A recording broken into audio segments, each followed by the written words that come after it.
Hey guys, Colton here, your city student pastor, and we are live for our very first Parent Q Service podcast edition.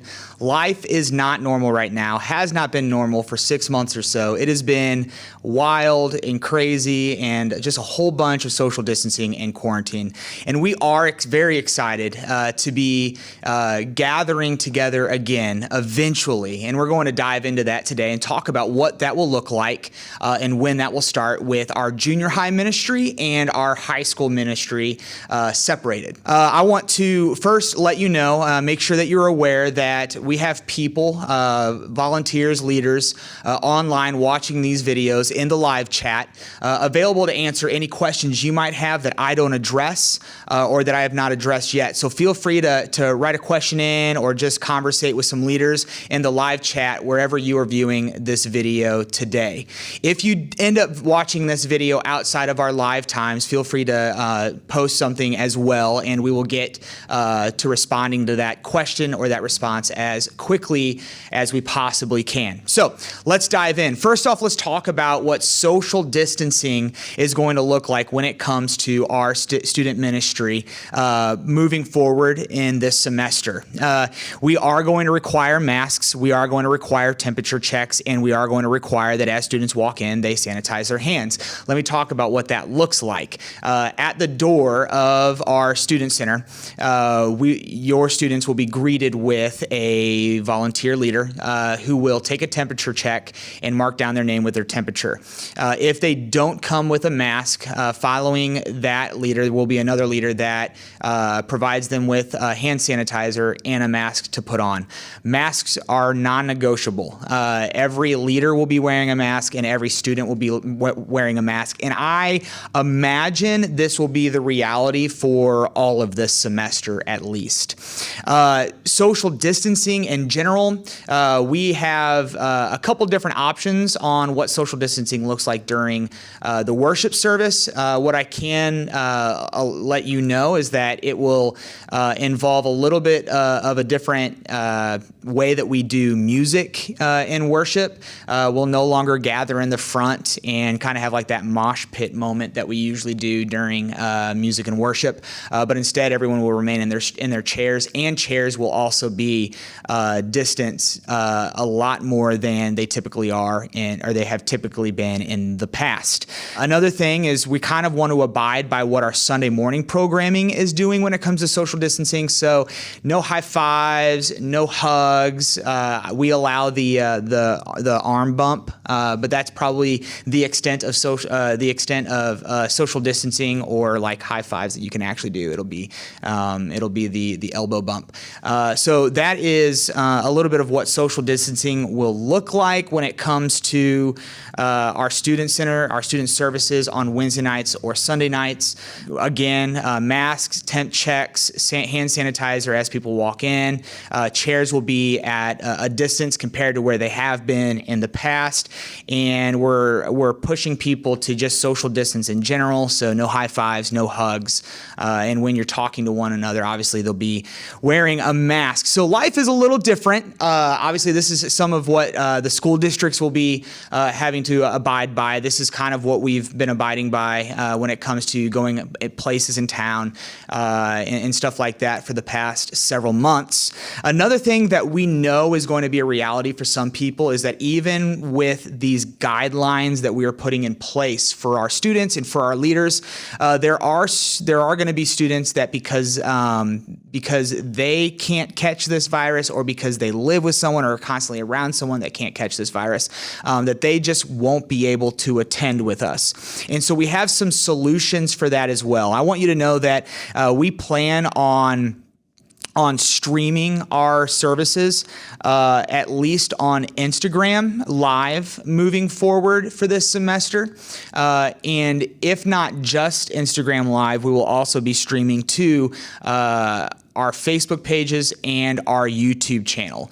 And so that allows those students to participate with us in both worship and the message before we break out into group time. And when we break out into group time, we have another solution for those students. Every leader is going to have a device on them that allows them to open up Zoom and actually bring in those students that may want to participate with us from afar through Zoom. So if you are let's say an 11th grade girl that can't participate on Sunday nights, our Sunday night high school night programming, but you want to participate from your house, you'll be able to stream our services, and immediately when we break out into groups, join a Zoom channel that will plug you into your group that's happening live. And so all of those things are going to be happening for the students that can't attend for one reason or another. So let's talk about some of our service time changes.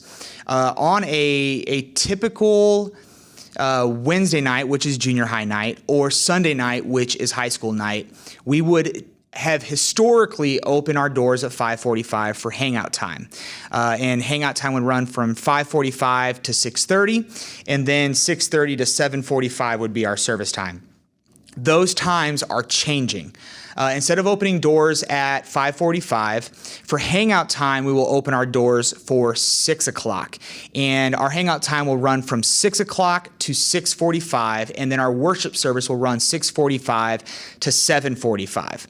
That is ending at the same time we have always ended, but starting a little later in the evening than we have usually started.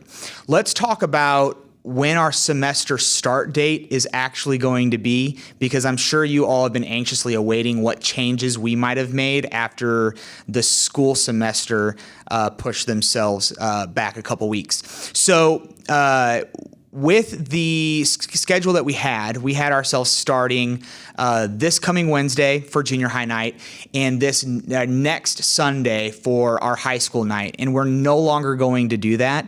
We've actually pushed our semester back to the week after Labor Day, which would be September 9th is that first Wednesday night, and September 13th would be that first Sunday night, would be that junior high night and high school night would be our starting dates for our students.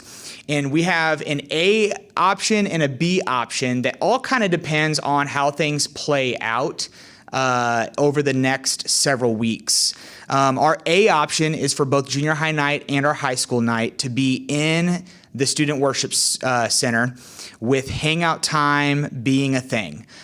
So we would open doors at 6 p.m. We would have hangout time for 45 minutes. The cafe would be open as usual for 45 minutes, and then we would shift into our service times from 6:45 to 7:45. That is like what we're dreaming for. That's what we want to happen that first week that we kick everything off.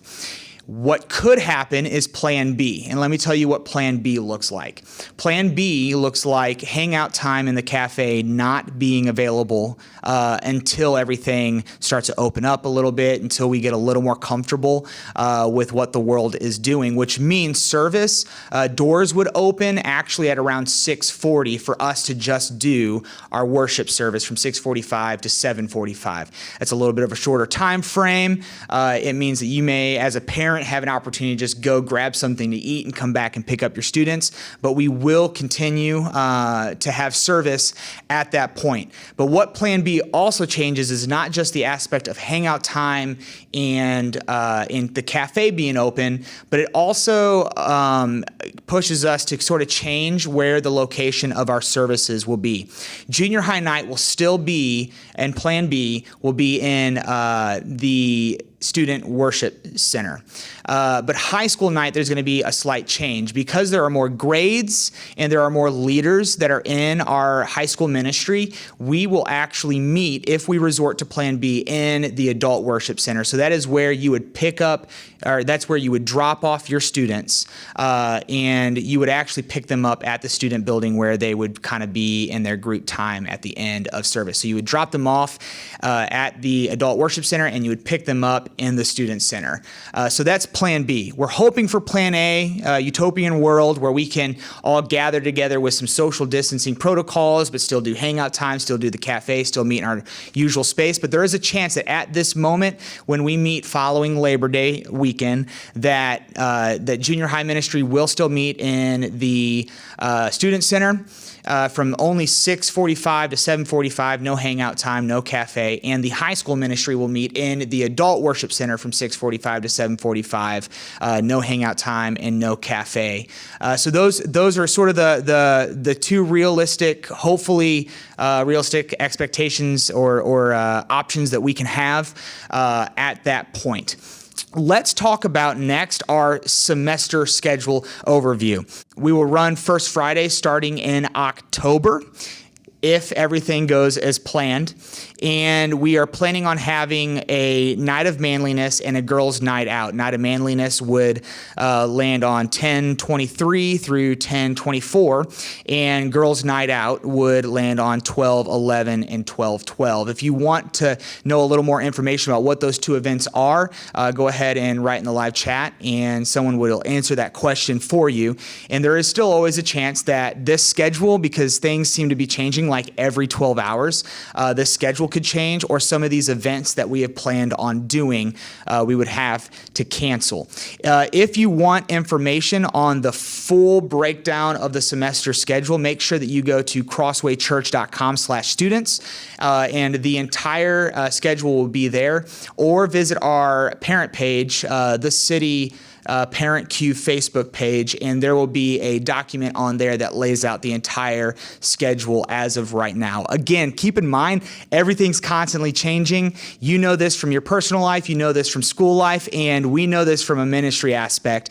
Everything is very fluid and everything is continuing to change, but I want the best I can to give you as much information right now that we are planning on doing moving forward. Another place that you can find our calendar, and actually a whole bunch of information about our church that I just want to push on to you because I think it's a great app, is the Church Center app. And you'll log in using your Planning Center login, and it's just this really cool place of all of our church apps and how they are affiliated with your personal Planning Center online account. And we will have a full semester schedule there. It will be sort of mixed in with other church events. So if you ever want just the specific student ministry calendar, you can go to crosswaychurch.com/students, or again, you can go to the Parent Q Facebook page. Let's talk about, now that I'm bringing up some social media outlets, let's talk about some of the social media outlets that we have available for you and that we think is important for you. So first off, I just mentioned the Church Center app. Download that app right now. It is so awesome. And if you get into it and you realize that you don't like it, delete it. But I don't think that you will want to do that. I think you will love it. We also have our parent Facebook page, the Parent Q, the City Parent Q Facebook page.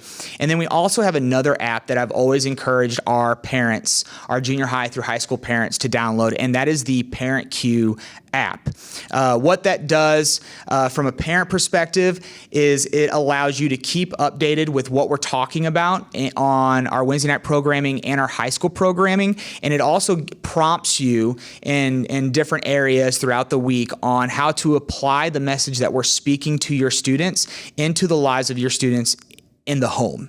And so we actually get to, from our end, program what we're talking about and questions and things for you to do with your students throughout the week. We also get to notify you on events and things that are happening. So the Parent Q app is another great app for you to dive into. And we actually have a short clip here, a short 5-minute clip that will walk you through the process of downloading that app and getting into the right portal of information that we will pass on to you. So go ahead and watch this short clip.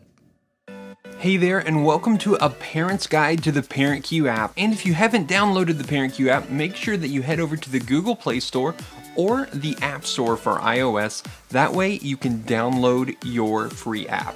So let's go ahead and jump right in.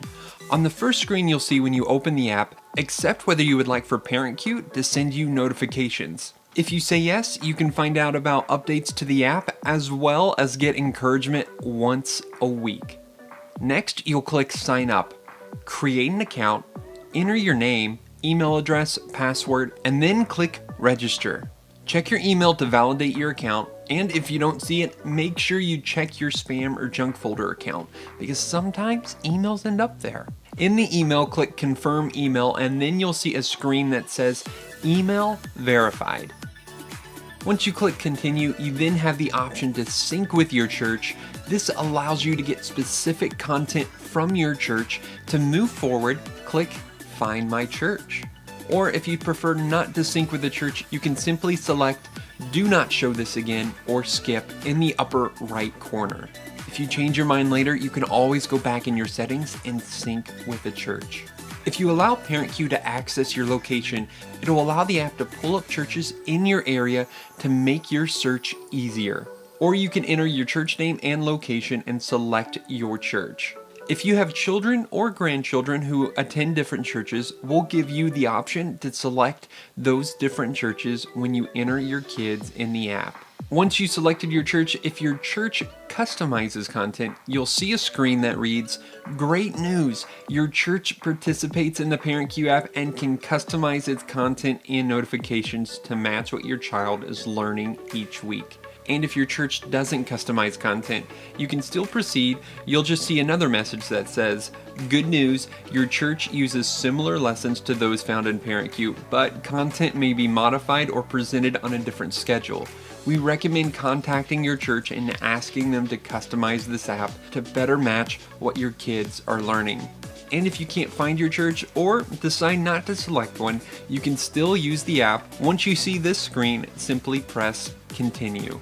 Now you can add your kids within the ParentQ app. Click Add Child.